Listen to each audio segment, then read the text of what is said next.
Hi, everyone. Welcome to Spiral Emanations. I'm Sky Gracely here in Los Angeles, where the Pacific's extra sparkly, and so apparently are all my neighbors. If it's your first time, this is the show where we peel back the weird, mystical, and sometimes cosmic layers underneath the news. And today you chose a good one to tune into. I'm Rhys Barrows, from the eternally overcast heart of London. If you're wondering, yes, the rumors are true. I still own more embroidered silk capes than umbrellas, and no, Sky hasn't convinced me to swap them for crystals, yet. Give it another Mercury retrograde, Rhys. You'll be charging rose quartz by the Thames with a seagull as your familiar. Only if you mail me one of those LA alien costumes. I feel unprepared for all the astral rollerblading. Okay, so true story. I tried to meditate on Venice Beach yesterday morning, hoping for some chill. Instead, a flock, literally a flock, of people dressed as little green men rolled by and totally broke my vibe. LA's gotten so electric lately, I swear I could feel my molars buzzing. That, or you're finally tuning into the broadcast. Or just developing Wi-Fi teeth, who knows? But seriously, there's something in the air. Not just here. Power spikes, weird animal migrations, stuff going missing and reappearing. It's not just a SoCal thing. Funny you say that, because this week, something even stranger washed up thousands of miles away on the other side of the world. And today, we're diving right in. Here's the story. A teenage surfer goes missing off the wild coast of New South Wales, Australia. Days later, he's found alive on North Solitary Island, way off course and totally dazed. But there's more. A bizarre artifact tucked in his wetsuit. Electromagnetic weirdness. Even military ships sniffing around. Ancient songlines, lost civilizations, and maybe a glimpse of Lemuria herself. A modern castaway, and the world's intelligence agencies suddenly circling. That always means there's more beneath the surface, especially on spiral emanations. So, to help us untangle what's myth, what's tech, and what's ancient truth, we have, okay, I have to fangirl a little, Dr. Tamsin Makarrata with us. She's a Dreamtime Custodian, an expert on Aboriginal songlines and oceanic mysteries, and basically, if you ever need a guide through liminal space, she's the one. Thank you, Sky. And don't worry, I brought my own metaphorical surfboard for the unknown tonight. We're truly grateful, Dr. Makarrata. But, if you see any crystal beacons flickering, please let us know first, yeah? I've only got so many capes for protection. He means it too. Oh, speaking of capes and cosmic oddities, quick shout out to Brian Lieberman. He's our audio engineer, the wizard behind our smooth sound. If our voices sound weirdly, eerily perfect, and you can't catch any awkward pauses, that's Brian. He removes pops, clicks, overlapping talk. Basically, if we sound like we're recording from another realm, that's his healing magic. All right, enough stalling. Are you both ready to spiral in? Born spiraling. Always ready. Then let's open the portal. Okay, let's set the scene. Last week, Woolly Beach, New South Wales. It's cold, wild surf, and there's this 19-year-old kid, Darcy Diefholtz, heading into the water with his board. Next thing, he just disappears. No sign. All they find is his bike, a jacket, and a pair of sandy flip-flops. Dead of winter in Australia, not your gentle summer swells. Exactly. Rescue teams come out, helicopters, boats, the whole dramatic soundtrack. Searching for hours, nothing. So everyone's bracing for tragedy, right? And then, out of nowhere, North Solitary Island, 8 miles offshore, middle of the rocks, rough seas loaded with screeching seabirds. 8 miles, through freezing currents. The guy's found alive, shivering in a clump of driftwood. Total miracle. Except, it's never just a miracle, is it, Sky? Nope. Here's where the cosmic weirdness kicks in. So, rumor mill time. Rescue crew checks Darcy's wetsuit, and tucked inside, there's this, smooth, palm-sized stone with spiral carvings. It's warm, kind of pulses, and the engravings are not in any language anyone can ID. EPS, radios, everything starts chirping static. Searchers complain their compasses spin out. Even local weather stations log a random electromagnetic spike just as the island circled by rescue crews. And suddenly, Twitter and TikTok are on fire. Rainbow Relay Mystery is trending. I saw a video with 3 different theories, none of them less than totally bananas, all spiced over didgeridoo tracks. And international news picks it up. Rumors of military ships, Chinese, Russian, even an American drone hovering for research. Standard protocols, mystery artifact, unexplained survival, official silence. So, Tamsin, you're not just an expert, you grew up with these stories, right? Does any of this, Like the strange object, all the static, the odd location match with what you've learned? Or is the internet just like doing its thing again? It's a little of both, Sky. North Solitary isn't just a patch of wild sea. For the Gumbaynginya, for neighboring Bundjalung, it's the crossing point of songlines, paths the old people sung into the bones of the land and water. Where those rivers of song meet, the air hums. And yes, sometimes, reality frays. Like a transmission tower, but much older and more deliberate. Exactly. When I first heard about the hum and the artifact, I knew this wasn't just one lost boy. There's an old story waking up, and it's got the world's attention. Wow! So there's more here than meets the, surfboard. Much, much more. Okay, so I can't get over the fact that this isn't just some remote island. Tamsin, for real, what's actually going on out there? Why would one wild spot be, the center of such a big story? Because some places remember more deeply than others, Sky. North Solitary is where 3 songlines cross. The old people call it Murunguba, the place of thin walls. My uncle once stopped me on the cliff above it, told me to close my eyes and hum. If the wind hums back, he said, don't step any closer. The rocks are listening. Almost like a spiritual pressure sensor, but set a few thousand years before radar. It's something like that. The songlines aren't just stories. They're pathways for memory, energy. On a good day, the sea glitters. On a strange day, birds fly in knots. Your radio won't work, and the air just hums. That's when things slip, and people sometimes vanish or come home changed. So, wait, is that like real? I mean, like someone literally goes missing and, I don't know, comes back sounding different? Or is it more of a listen to your heart situation? Because I've had both, just not with an ancient island involved. It's real. Sometimes it's days, sometimes just minutes. Our elders say, Dreamtime is all times layered together, and some people walk between more easily than others. Or, sometimes, not by choice. And you're saying there's a technological corollary, Sky.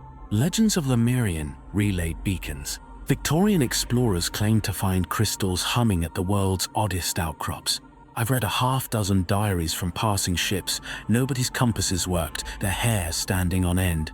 Always near spots mapped out in Aboriginal lore. Outsiders came chasing the same pulse we sing in ceremony. Some left marks, carvings, little glass tokens, even that stone in Darcy's wetsuit.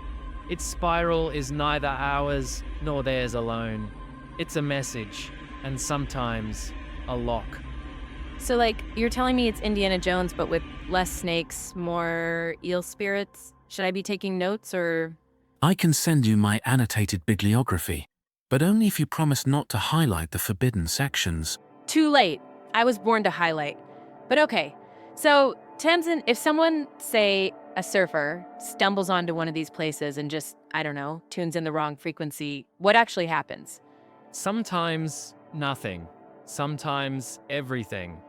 The world can turn inside out for a heartbeat, and you come back with the song still echoing in your bones. Our people say those are the ones the rainbow serpent marks for watching, or for warning. That's wild. It feels magical, but also kind of dangerous? Real power is both. And the more power in play, the greater the consequences when that balance is disturbed. Okay, so wait, I have a million questions, but can we just, I don't know, hit pause for a second because, Lemuria, is that, their Pacific version of Atlantis? Or is it just a fancier word for, ancient lost thing? And these crystal relay thingies, are they batteries or, I literally need a decoder ring right now. We'll get you one with the Spiral Emanations logo, Sky. It only deciphers mysteries after a strong cup of coffee. Sold. But I really don't want to get zapped by a cosmic tuning fork just for asking. Good. Questions are how the ancestors made sense of the world. Lemuria? Some call it the land lost beneath the sea. Our old aunties say the sea people came before any white sails, walking on platforms of crystal, leaving stones in the sand that pulse even now if you listen close. The Theosophists gave it a name, Lemuria, but they were coloring in a sketch already told in Dreamtime. Technologists, mystics, Victorian eccentrics, they all heard echoes, but you had to know where to listen. But, like, what are those stones really? Like, I'm picturing, I don't know, glow-in-the-dark geodes, Wi-Fi routers made of quartz. What are we actually talking about? Let me show you, with words. The one taken from Darcy's wetsuit was smooth as river rock, but heavy, denser than iron. Under blacklight, it lights up from the inside, lines running through it, like veins, pulsing. And the spiral markings? Some, yes, match Dreamtime carvings, but others... I sent a scan to a physicist friend. The pattern didn't match any human alphabet, but pulsed at, well, a frequency only deep ocean dolphins produce. It's like global signal repeaters. Ancient people placing transmitters at the thin places, hoping they'd keep the balance. Aboriginal lore, Egyptian pillar sites, Norse cairns, every culture mapping out the same hotspots with different symbols. So if someone, like, sets one off, like Darcy just finding it, can it, I don't know, mess with time? Or like pull someone sideways between worlds? What actually happens? When I was 20, my elders let me camp on North Solitary. After midnight, the air changed, dense, electric. I laid my hand on a ridge and felt a pulse through my bones, like a heartbeat not my own. You smell minerals, like storm rain on stone, and sea colors flickering in the fog. My watch spun itself dead. I heard singing in a language I don't know, from somewhere below. Okay, I just got chills. That's not just legend, that's like real weird science. It's both. If you disturb a relay stone, carelessly, or with greed, the world gets unpredictable. Storms rise, birds spiral for days. Sometimes people go missing. Sometimes they wake up in their own skin, but not quite their own mind. And every century someone rediscovers it. Explorers jotting uses in coded journals, governments quietly sending sonar probes, Elon Musk offering research grants. No one ever asks the elders. They just keep pressing buttons, hoping it'll spit out free energy or immortality. So is Darcy like the first this happened to, or just the first kid who live streamed it by accident? He's not the first. He's just the first whose story hit the world in a time when everyone's recording, everyone's hungry for answers. Our stories say, what sleeps beneath North Solitary is meant to be kept in balance, not woken by strangers. It'd be poetic if it wasn't so dangerous. Maybe we need less Google Earth, more listening to the ground. Or to the water. Or to your own breath when the silence hums. Okay, I mean, it's one thing to talk about rainbow serpents and ancient signals, but honestly, I'm a little freaked out. Like, if weird stuff's happening out there, is there anything the rest of us can actually do? I'm just the girl trying to meditate on Venice Beach without getting run over by rollerbladers. That's where it all starts. Anyone can honor a place, even if it's not ancient, even if it's just a backyard, a city park, or a noisy shoreline. Pour a cup of clean water into the ground. Listen for birds or wind. Thank the land you stand on, out loud or inside yourself. That's not superstition, it's attention, and the ground knows the difference. Just as we've been talking, a report from the Sydney Herald. Japanese Coast Guard logged an anomaly in the Pacific. GPS blinked out, then a flock of kingfishers moved upriver in the wrong season. It's happening as we speak, here, and halfway around the world. But is that bad, or just a sign we're waking something up for better or worse? It's a chance. Aboriginal elders say, if the land sings to you with trouble, you must sing back to calm it.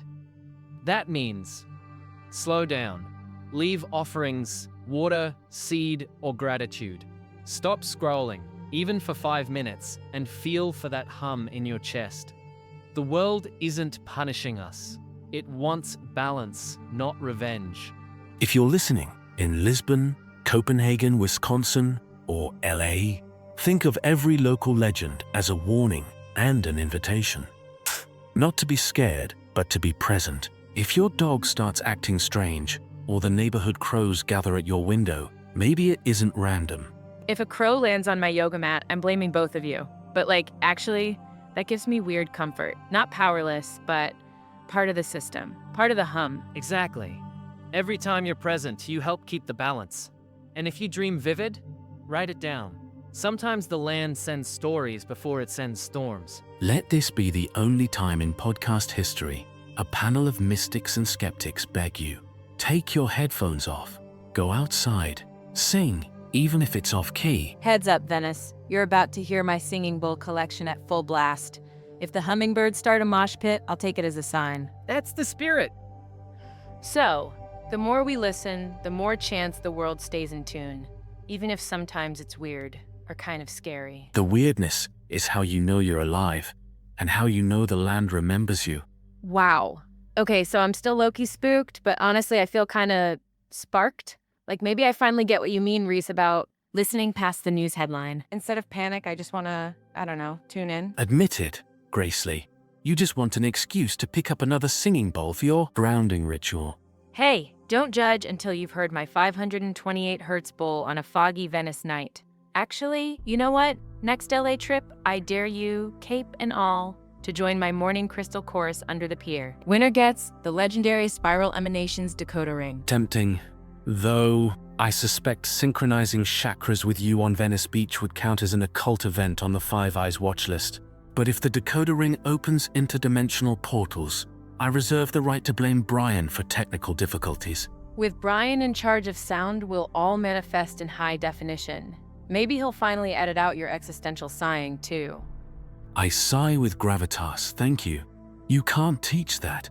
It's centuries of British occult melancholy, distilled into one long exhale. I'd pay good money, or maybe 2 shell bracelets, to see the two of you harmonizing in a swirl of LA sea fog. But I have a better dare. Lay it on us, Doctor. Every listener, wherever you are, next time the world hums at you, pause. Don't reach for your phone. Just listen. Sing, drum, spin, whatever you wish. Then let us know. Your song could be the key to keeping the balance tonight.